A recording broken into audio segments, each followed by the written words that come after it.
그러니까 한 주간 동안 초보 신앙에서 성숙한 신앙으로 살아가는 그런 삶을 잘 살아내셨습니까? 우리가 초보 신앙, 성숙한 신앙 이렇게 생각하면 초보 신앙은 조금 수준이 많이 낮고 성숙한 신앙은 아주 수준 높은 신앙이다 생각하면서 성숙한 신앙은 좀 성경 지식도 많고 말도 좀 고상하게 하고 좀 뭔가 막 열심히 있고 이런 것들을, 즉 눈에 보여지는 어떤 현상적인 것들을, 어떤 태도와 같은 그런 것들을 성숙한 신앙으로만 생각할 수 있는데 그렇지 않습니다. 성숙한 신앙은 다른 게 아닙니다. 예수를 바라보고 예수께도 가까이 나가고 가고 예수를 의지하는 것, 그것이 바로 성숙한 신앙의 시작이다라는 것, 그것을 잊지 말고 내가 뭘 해봐야겠다가 아니라 주를 바라보는 예수 중심으로 신앙생활하는 우리 모두가 될 수 있기를 간절히 소망합니다. 그래서 아까 기도 장로님 하셨습니다만 초보 신앙 상태에서 젖을 먹고 그런 것처럼 계속해서 이론적으로 이런저런 걸 아는 것으로만 만족하며 신앙생활하지 마시고 성숙한 신앙, 즉 단단한 식물을 먹는 신앙, 어떤 신앙입니까? 어떤 상황 속에서도 주 예수 그리스도를 바라보고 의지하고 그분의 뜻을 따라 살아가려고 하는 이런 모습으로 그렇게 성숙한 신앙으로 살아서 하나님을 기쁘시게 하는 여기 모인 우리 모두가 될 수 있기를 간절히 소망합니다. 서로에게 축복하며 인사하겠습니다. 당신이 바로 성숙한 신앙인입니다. 감사합니다. 이 시간 저는 예수님을 드러내는 인생이라는 제목을 가지고 함께 하나님 말씀 받기를 원합니다. 욥바라는 곳에 다비다라고 불리는 여인이 있었습니다. 이 다비다라는 이 이름은 아람어로 지어진 이름인데요. 이 다비다의 뜻은 노루 있지요, 노루. 사슴, 노루. 노루라는 뜻을 가지고 있는 그 이름입니다. 이 다비다라는 이 이름이 아람어인데 이것을 헬라어로 바꾸면 노르가입니다. 이 뜻은 똑같습니다. 노루를 뜻하는 헬라어는 노르가, 아람어는 다비다입니다. 이 다비다라는 여자가 지금 아람어로 이름이 다비다인 것을 봤을 때 이 여인은 유대인이 틀림없구나라고 우리는 생각할 수 있겠습니다. 이 다비다는 예수님을 참 잘 믿는 사람이었습니다. 이 다비다가 언제부터 예수님을 믿었는지는 알 수 없지요. 그리고 어떻게 해서 예수님을 믿었는지는 알 수 없습니다. 누군가에게 복음을 듣고 예수를 믿게 되었지요. 그런데 분명한 사실은 이 다비다라는 이 여인은요, 예수님을 진심으로 믿고 사랑하는 그런 사람이었다라는 점입니다. 여러분, 이 다비다는 살면서 예수님을 닮은 선행, 예수님을 닮은 구제를 참 많이 했습니다. 그러던 어느 날이지요, 이 다비다, 그렇게 선행과 구제를 많이 베풀었던 다비다가 그만 병이 들고 맙니다. 그리고 이 병을 이기지 못해서 그만 숨을 거두게 되고 말지요. 그래서 성도들이 이 죽은 이 그녀의 시신을 깨끗하게 씻어서 다락에 눕혀두었습니다. 죽은 사람을 시신을 씻어서 다락에 눕혀뒀던 것은 뭐냐? 유대교 전통 가운데 정결 의식을 행한 겁니다. 그리고 장례를 지금 치르기 위한 준비 과정의 행동으로 그렇게 시신을 씻어서 이제 다락에 눕혀두었던 겁니다. 이때 이 다비다가 살았던 욥바, 이 욥바에 함께 있었던 그 성도들, 즉 다른 제자들이 지금 베드로 사도, 베드로가 예수님의 수제자 베드로가 욥바에서 한 15km 정도 떨어진 루다라는 곳에 머물고 있다라는 사실을 알게 되었습니다. 그래서 이제 이 욥바의 그 성도들이 사람을 보냅니다. 그래서 베드로 이 사도를 빨리 데려와라라고 그렇게 말을 합니다. 그래서 어떻게 해서든지 간청해서 이 베드로가 오기를 바랬지요. 욥바의 성도들이 베드로가 지금 욥바로부터 15km 정도 떨어진 루다에 지금 머물고 있다라는 이유를 알고 있었는데, 그 알게 된 이유는 뭔가? 이 베드로가 당시에 여러 교회를 좀 다녔던 것 같습니다. 성도들을 보면서 믿음의 말로 권면하고 또 돌아보는 그런 과정이었는데, 그 과정 가운데 지금 루다라는 곳에 갔던 겁니다. 근데 거기에서 8년 정도 된 중풍병에 걸렸던 애니아라는 사람이 있었는데요. 이 애니아라는 사람을 베드로가 고쳐주는 그런 역사가 나타난 겁니다. 그래서 사람들이 이 베드로 사도가 예수 이름으로 애니아라는 사람, 중풍병 8년 동안이나 걸렸던 그 사람을 고쳐줬네 라고 하면서 그것이 소문이 났던 겁니다. 그리고 15km 정도 떨어진 요바에게까지, 그 요바 지역에까지 소문이 나게 됩니다. 그래서 이 베드로가 지금 이제 그 고쳤다라는 사실을 알고, 그리고 루다에 머물러 있다라는 사실을 알고 지금 요바 성도들이 지금 이렇게 사람을 보냈던 겁니다. 그래서 그들이 말하죠. 베드로 사도요, 지금 빨리 좀 와주십시오. 제발 좀 서둘러 주십시오. 지금 우리 교회 성도 하나가 그렇게 삶을 마감했습니다. 어서 와주십시오라고 그렇게 베드로 사도에게 간청을 했습니다. 그래서 이제 베드로가 딱 도착을 해보니까 그 시신이 있고 거기에 과부들이 베드로 곁에 서서 막 웁니다. 막 울면서 다비다가 지금 자신들을 위해서 만들어 주었던 겉옷, 속옷 이런 것들이 많은 것을 딱 보여주면서 계속해서 웁니다. 이 죽은 이 다비다가 우리를 위해서 이렇게 귀한 것들을 만들어 줬습니다라고 말을 하지요. 여러분, 당시에 과부는요, 경제적으로 매우 가난한 계층이었습니다. 또 사회적 약자였습니다. 보호자도 없는 상태였지요. 그러니까 참 과부들을 그 당시에, 또 고아 또 이런 사람들은 상당히 인생 자체가 참 살기 힘든 그런 상황이었습니다. 그리고 옷은, 이 입고 있는 옷은요, 당시에 이 옷은 사람에게 있어서 가장 필요한 생활 필수품 중에 하나였습니다. 지금 우리도 옷을 입고 있습니다만 만약에 옷이 없으면 아니 되지요. 그런데 당시에는 더 심했다라는 겁니다. 특별히 옷은 속옷과 겉옷으로 구분이 되어서는데, 속옷은 뭐냐? 우리가 입는 속옷이 아니라 안에다 입는 옷입니다. 이 옷은 노동을 할 때나 아니면 일상생활을 할 때 이 속에 옷을 입고 활동을 했습니다. 그리고 이 겉옷은 어떤 역할을 했는가? 잠을 잘 때 밤에 추우니까 그걸 가지고 덮습니다. 이불과 같이 사용했고, 또 태양열이 강한 곳에 그것을 차단하면서 보호하는 그런 기능을 가졌던 것이 바로 겉옷입니다. 그러니까 유대 사회에서 속옷이 필요했고 겉옷이 함께 필요했지요. 이처럼 옷은 사람에게 있어서, 그 당시 사람들에게 있어서 생활 필수품이었습니다. 그런데 이 옷을 사람이 여러 벌 가질 수가 없었습니다. 왜 그랬는가? 지금은 기계로 다 옷을 짜내고 만들어냅니다만 당시에는 일일이 수작업을 했거든요. 천을 짜서 만들었기 때문에 옷 하나를 만들기 위해서는요, 많은 시간이 걸렸고 또 많은 노동이 필요했고 또 많은 물질도 들어가야 될 그런 상황이었습니다. 그러다 보니 사람마다 여러 벌의 옷을 갖고 있다는 것은 쉽지 않은 일이었습니다. 그런데 이 죽은 다비다가 이 여인이 과부들을 위해서 속옷을 만들어주고 겉옷을 만들어 주었던 겁니다. 다시 말해 많은 시간을 들였지요. 많은 노동, 많은 땀을 흘렸고 또 자신의 물질을 들여가면서 그렇게 섬겼던 겁니다. 그래서 과부들은 많은 시간, 많은 땀, 많은 물질을 흘려가면서 자신들을 섬겨준 이 다비다를 생각하며, 그리고 그 다비다가 지금 죽어버렸구나라는 사실을 생각하면서 베드로 앞에서 펑펑 울면서 그녀의 죽음을 슬퍼했습니다. 그러자 베드로가 하나님께 기도를 하지요. 그리고 죽은 다비다를 향해 말을 합니다. 다비다야 일어나라. 기도한 이후에 하나님의 말씀을 따라 그렇게 그 명령을 했겠지요. 다비다야 일어나라라고 명령을 합니다. 그런데 이것을 보니까 마가복음 5장 41절에 보니 예전에 예수님께서 하셨던 그 죽은 사람을 살리는 행동과 똑같은 행동을 한 것을 우리는 알 수 있습니다.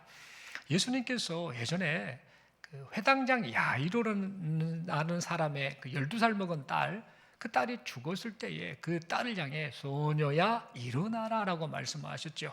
그것을 아람어로 달리다 쿰 이렇게 말씀하시며 그 12살 먹은 소녀를 살리셨던 일이 있었는데, 즉 소녀야 달리다 일어나라 쿰 이렇게 명하셨는데, 오늘 본문에 보니까 베드로도 똑같은 예수님과 닮은 행동을 합니다. 다비다 야 그리고 쿰 일어나라, 다비다 쿰 이런 식으로 그녀를 살렸음을 보게 됩니다.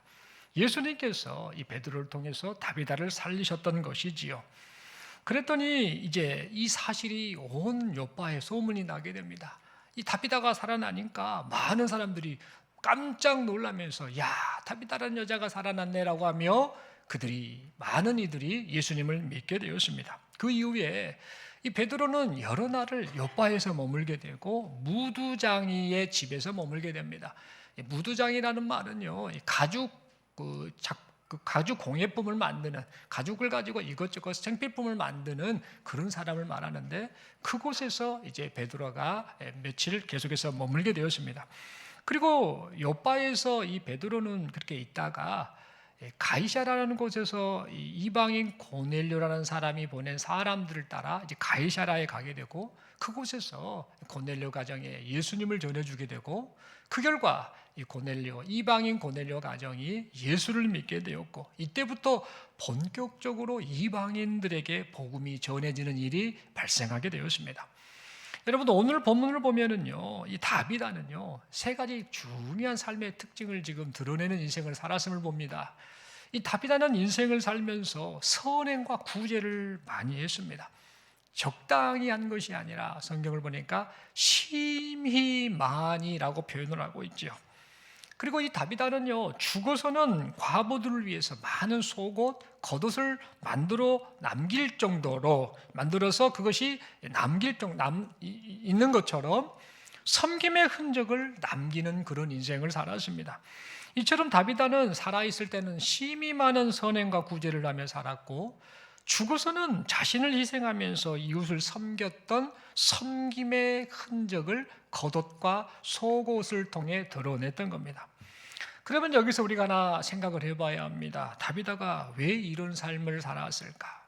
선행과 구제, 섬김의 삶을 살았을 때, 또 죽은 이후에는 그 겉옷과 속옷을 통해 섬김의 삶의 흔적을 남겼는데, 다비다가 왜 이런 삶을 살았을까라는 생각을 해보아야 합니다. 그녀의 심성이 착했기 때문에 그렇게 행동을 했을까요? 물론 사람들 가운데 심성이 착한 사람이 있습니다. 똑같은 사람 가운데, 이 사람 저 사람 가운데 특별히 긍휼의 마음이 더 가득하고 심성이 착해서 누군가에게 선행과 구제와 섬기는 일을 하는 사람들도 많지요.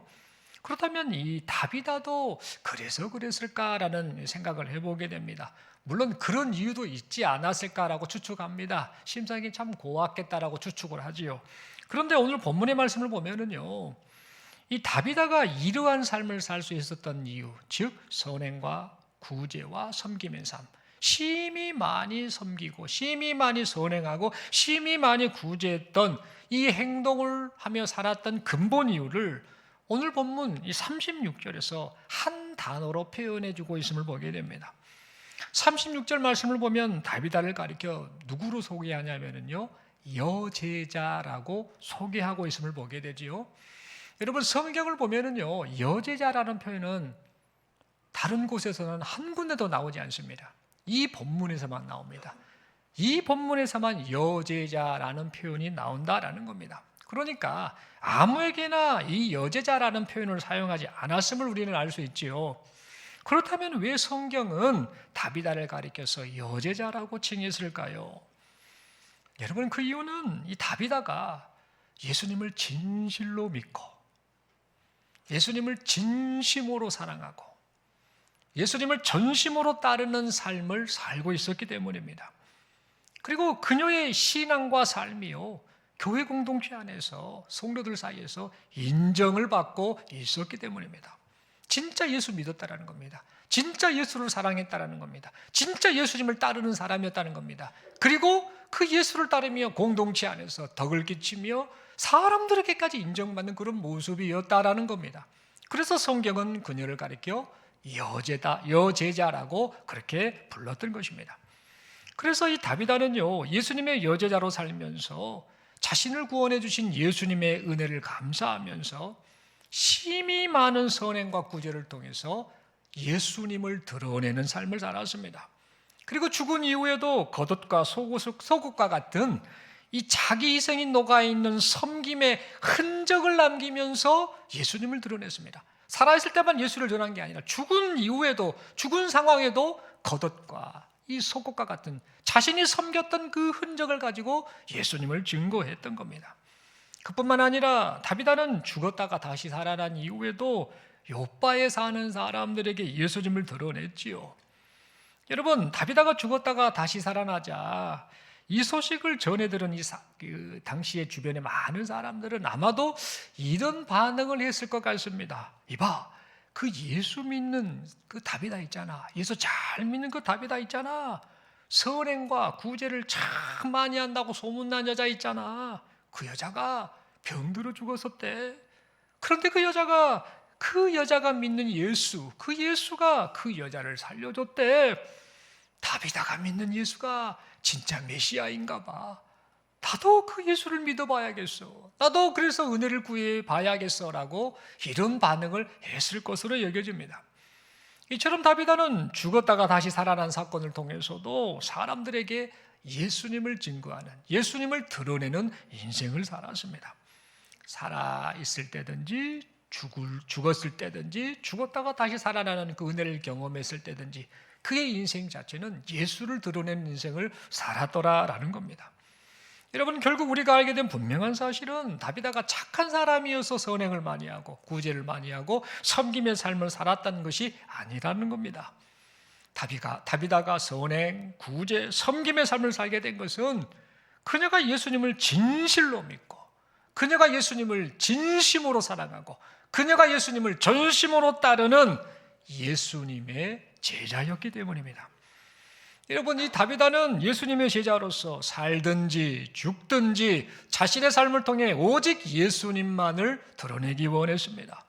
이러한 모습은 우리로 하여금 사도 바울의 고백을 연상케 하지요. 빌립보서 1장 20절 21절의 말씀을 보면 사도 바울이 이런 고백을 하고 있음을 봅니다. 나의 간절한 기대와 소망을 따라 아무 일에든지 부끄러워하지 아니하고 지금도 전과 같이 온전히 담대하여 살든지 죽든지 내 몸에서 그리스도가 존귀하게 되게 하려 하나니 이는 내게 사는 것이 그리스도니 죽는 것도 유익함이라. 사도 바울이 나중에 이런 고백을 하게 되지 않습니까? 이 고백과 같이 다비다도 살든지 죽든지 예수만을 드러내는 그런 인생을 살았음을 보게 됩니다. 사랑하는 성도 여러분, 우리도 인생을 살면서요 예수님을 드러내는 그런 인생을 살 수 있었으면 좋겠습니다. 나의 인생의 모든 흔적 가운데, 지금 살고 있는 모든 모습 가운데 예수님이 드러났으면 좋겠습니다.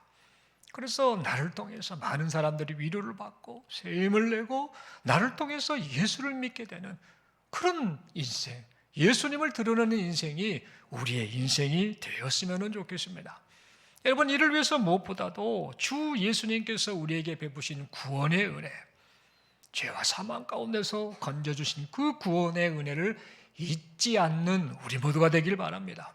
그리고 우리를 구원하신 주 예수님을 진실로 믿고 진심으로 사랑하고 전심으로 따르는 우리 모두가 되기를 바랍니다. 그리하여서 하나님께서 우리를 구원하신 목적, 우리를 먼저 부르신 이 목적과 부합된 인생을 살아가는 우리 모두가 되기를 바랍니다. 여러분, 에베소서 2장 10절의 말씀을 보면 하나님께서 우리를 예수님 안에서 구원하신 목적을 지금 말하고 있음을 보게 됩니다.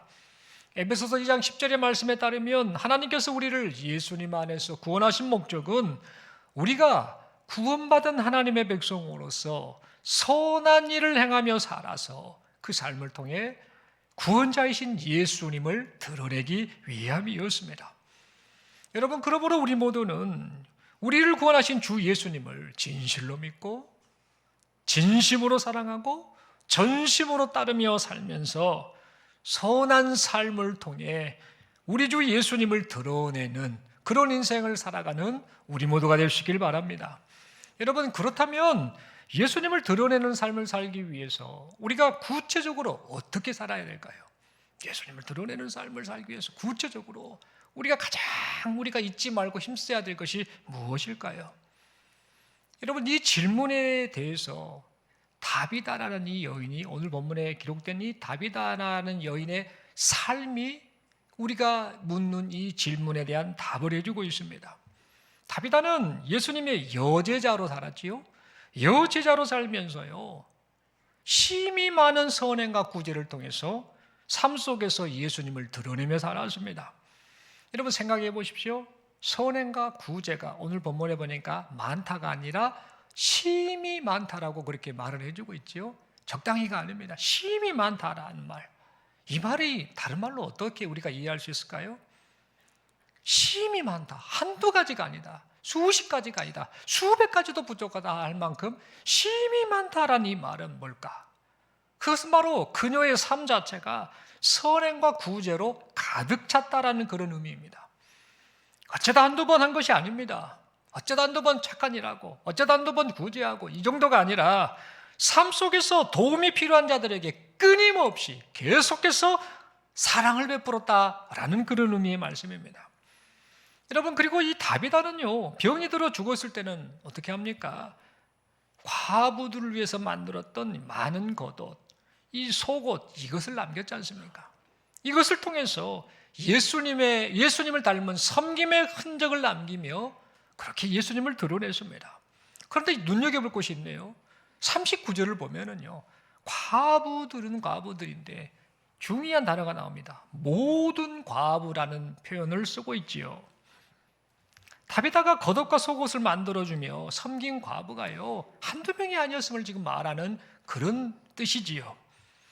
이처럼 그녀는 예수님을 만나고 난 이후에, 예수님과의 교제가 있고 난 이후에, 예수를 믿고 의지하고 살아간 이후에 그녀는 예수님의 여제자로 살면서요, 살아있을 때든지 죽었을 때든지 선행과 구제와 섬김의 삶을 살았음을 보게 됩니다. 다시 말해 예수님을 믿고 난 이후에 이 다비다는요, 자기를 위해 살지 않았습니다. 주님을 위해 살았습니다. 주님이 원하시는 뜻을 따라 살았습니다. 그리고 자기를 위해 살지 않고 이웃을 위해 살았습니다. 그것이 주님이 기뻐하시는 모습이다라고 생각하며 그렇게 살았던 겁니다. 여러분, 여기서 우리가 눈여겨볼 것이 또 하나 있습니다. 다비다가 선행, 구제, 섬김의 삶을 살았다라고 성경은 증거하는데, 그녀가 보여준 이 선행, 구제, 섬김에 공통적으로 내포된 어떠한 것이 있더라라는 겁니다. 선행에도 나오고 구제에도 나오고 섬김의 삶에도 나오는 그런 삶을 살게 하는 중요한 원동력이 될 만한 공통점이 있더라라는 겁니다. 여러분, 그것은 바로 그녀가 행한 이 선행이나 구제나 섬김에 무엇이 있었는가? 주님을 닮은 자기 희생이 담겨 있었다라는 사실입니다. 주님을 닮은 자기 희생의 마음이 다비다로 하여금 선행을 베푸는 삶을 살게 하고 구제하는 삶을 살게 하고 섬기는 삶을 살게 했던 것입니다. 사랑하는 성도 여러분, 그러므로 우리 모두가 예수님의 제자로서 예수님을 드러내는 인생을 살기 원한다라고 한다면 내 인생에서 나 예수님이 드러났으면 좋겠어, 나는 내 인생의 가장 큰 소망은 그거야 라고 그렇게 생각하고 고백하고 그런 삶을 살기를 결단한다라고 한다면 주님을 닮은 자기 희생이 있지 않습니까? 우리 주님이 자기를 버리시면서까지 우리를 죄와 사망에서 구원해내셨지 않습니까? 그 자기 희생, 그 주님을 닮은 그 자기 희생을 기쁨으로 여기며 살아가는 우리 모두가 될 수 있기를 바랍니다. 여러분, 마태복음 16장 24절에 보면 우리 예수님께서 제자들에게 하신 말씀이 등장을 합니다. 제자들이 예수님을 따르고 있었지요. 그때 예수님께서 아주 의미심장한 말씀을 하십니다. 그게 바로 마태복음 16장 24절의 말씀이지요. 예수께서 제자들에게 이르시되 누구든지 나를 따라오려거든 자기를 부인하고 자기 십자가를 지고 나를 따를 것이니라. 여러분, 자기를 부인한다라는 것이 뭘까요? 자기를 부인하는 것은요, 나 자신을 위해 살려는 욕심이 있지 않습니까? 그것을 부인하는 겁니다. 나 자신을 위해 살고 싶은 욕심이 없는 사람이 어디 있겠습니까? 모든 일의 기준은 자기입니다. 모든 것에 최우선적으로 챙기고 싶은 것은 자기 자신입니다. 그런데 우리 주님은요, 나를 따르는 제자는 자기를 부인해야 된다, 그게 전제 조건이다라고 먼저 말씀하시지요. 나 자신을 위해 살려는 욕심을 부인하는 것, 그리고 나를 위해 살지 않고 주를 위해 살고 나를 위해 살지 않고 이웃을 위해 살겠노라고 결단하는 것, 이것이 바로 자기를 부인하는 것입니다.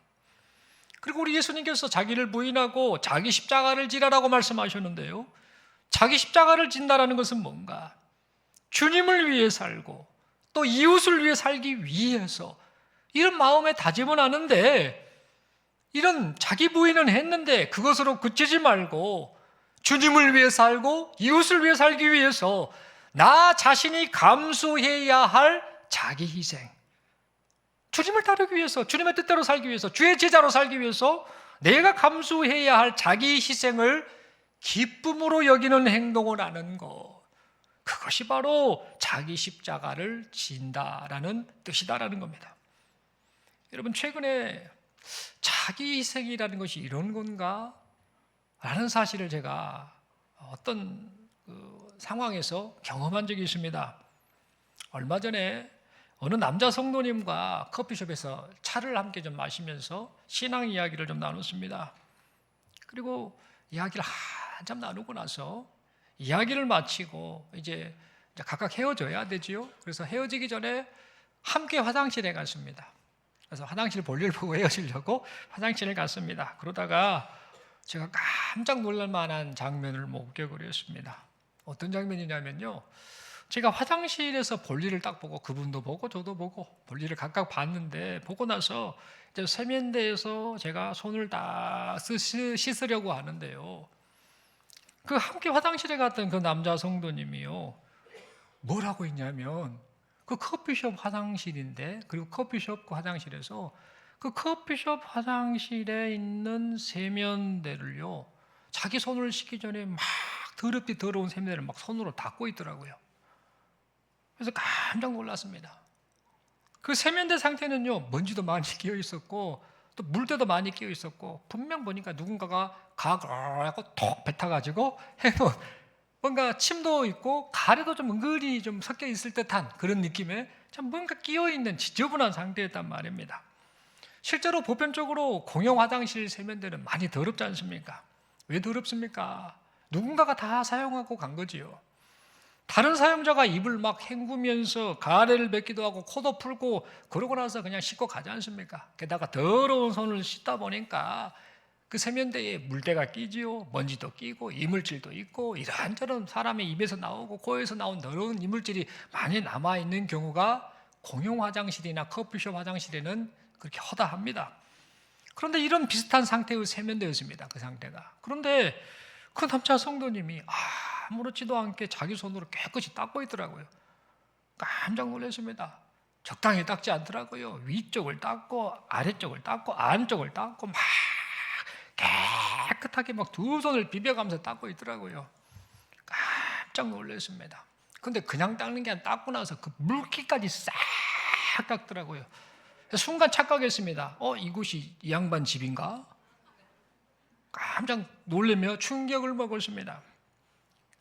이 화장실 세면대는 분명 이 성도님의 세면대, 집의 세면대가 아니고 커피숍의 세면대인데, 누군가가 분명 가래침을 뱉은 것 같기도 하고 침을 뱉은 것 같기도 하고 참 찝찝한 그 상태인데, 커피숍 사장님이 가서 화장실 가서 그 세면대 깨끗이 닦아놓으세요 라고 시킨 것도 아니고, 그거 닦아놓으면 커피 한 잔 더 줄게요 라고 말한 것도 아닌데, 굳이 더러운 세면대를 닦을 필요도 없는데 어차피 누군가가 그 직원이 청소할 것인데, 저 성도님은 왜 자기 손을 저렇게 더럽혀 가면서까지 저렇게까지 할까? 이런 생각을 해봤습니다. 사실 여러분, 저 같으면 그렇게 못합니다. 지금도 하라면 못할 것 같아요. 솔직히 말씀을 드립니다. 저와는 아무런 상관없는 커피숍 화장실 세면대 아닙니까? 저는 돈 주고 가서 커피를 마시고 그것을 이용하고 있지 않습니까? 손님으로서, 고객으로서 최소한의 제 권리를 행사하는 거겠죠. 게다가 누군가가 입을 헹구며 침을 뱉은 흔적이 있는 그 세면대, 더러운 세면대를 맨손으로 닦는다? 이것은 아무리 생각해도 쉬운 일이 아닌 것 같습니다. 누가 시킨 것도 아니고, 누가 알아주는 것도 아니고, 또 반드시 해야 할 이유도 없는데, 그래서 굳이 닦을 필요가 없는데 라는 생각을 하면서 아마 그 공용 그 세면대, 커피숍 세면대를 닦지 않을 것 같습니다. 여러분이라면 어떻게 반응하시겠습니까? 당연하지, 그 세면대를 왜 닦아? 내가 손님으로 가서 손만 씻고 나오면 되지. 누군가가 청소하면 되는 거 아니야? 사장이 해야 되겠지. 이런 생각을 하지 않겠습니까? 그런데 그 성도님은요, 제가 보면서 깜짝 놀란 게 그것을 아무렇지도 않게 하더라고요. 더 충격적인 것은요, 그 옆에서 보면서 그 성도님의 동작을 가만히 살펴보니까 한두 번 한 솜씨가 아닙니다. 완전 전문가더라고요. 삭삭삭삭삭삭삭삭 한두 번 한 것이 아닌 걸 보면서 더 놀랐습니다. 아주 자연스럽게 능숙하게 꼼꼼히도 세면대를 잘도 닦으시더라고요. 지금까지 살아오면서 이분은 이런 행동을 참 많이 했나 보다 라는 것을 짐작케 하는 그런 모습이었습니다. 그때 제가 옆에서 뭐 한 줄 아십니까? 아무 말도 않고 충격을 먹고 있다가 그 옆에 있는 비누 보면서 비누 여기 있네요, 그 말만 했습니다. 비누로 손 씻게 하려고 비누 있네요, 그 말만 하고 제가 가만히 보면서 많은 충격을 먹고 있었습니다. 그분은 제가 그 생각을 한지 모르지요. 그리고 나서 집에 오면서 차 안에서 가만히 생각을 해봤습니다. 그 남자 성도님이 왜 그런 행동을 했을까? 그 행동이 진짜 일반적인 행동인가? 가능한 행동인가? 라는 생각을 해봤습니다. 그러다가 제 나름대로 결론을 내렸습니다. 그분의 속은 모르지요. 제 나름대로의 결론을 내렸습니다. 그 남자 성도님은 자기 희생을 기쁨으로 여기는 마음이 있구나. 자기가 조금 손해봐도 자기가 좀 희생했을 때 그것이 가치 있다라는 그런 마음이 있는 것 같구나라는 생각을 해봤습니다. 그래서 이 마음이 있으니까 내가 조금 수고스럽더라도, 내 손이 더러워지더라도 내가 이 세면대를 깨끗이 닦아 놓으면, 굳이 안 해도 되지만 해 놓으면 나 다음에 사용하는 사람이 깨끗한 상태의 세면대를 사용하겠구나 라는 아주 예쁜 마음을 가지고 기쁨으로 자기 희생을 했구나라고 저는 그렇게 결론을 내렸습니다. 여러분, 자기 희생을 기쁨으로 여기는 작은 섬김이 있지 않습니까? 어찌 보면 이것이 예수님을 드러내는 예수님의 제자의 모습이 아닐까, 그것을 말씀드리고 싶습니다. 사랑하는 성도 여러분, 예수님의 제자로 산다는 것은요, 특별한 일을 하는 게 아닌 것 같습니다. 거창한 일을 하는 게 아닙니다. 많이 성경 지식을 쌓고 이것저것 경력을 쌓고 그게 아니라, 그래서 좀 직분의 역할이 좀 많아지고 뭔가 좀 남들 보기에 막 부러워할 만한 모습을 보이고, 그것이 예수님의 제자로 사는 것이 아닌 것 같습니다. 예수님의 제자로 산다는 것은요, 예수님이 베푸신 구원의 은혜를 잊지 않는 것, 그리고 하나님께서 허락하신 삶의 현장, 그리고 하나님께서 허락하신 삶의 시간 속에서 선행, 구제, 섬김과 같은 자기 희생의 삶을 살면서 그 삶 속에서 예수님을 드러내는 것, 그것이 바로 예수님의 제자로 사는 모습이다라고 말씀을 드립니다. 여러분, 성경에 보니까 다비다가 그런 인생을 살았잖아요.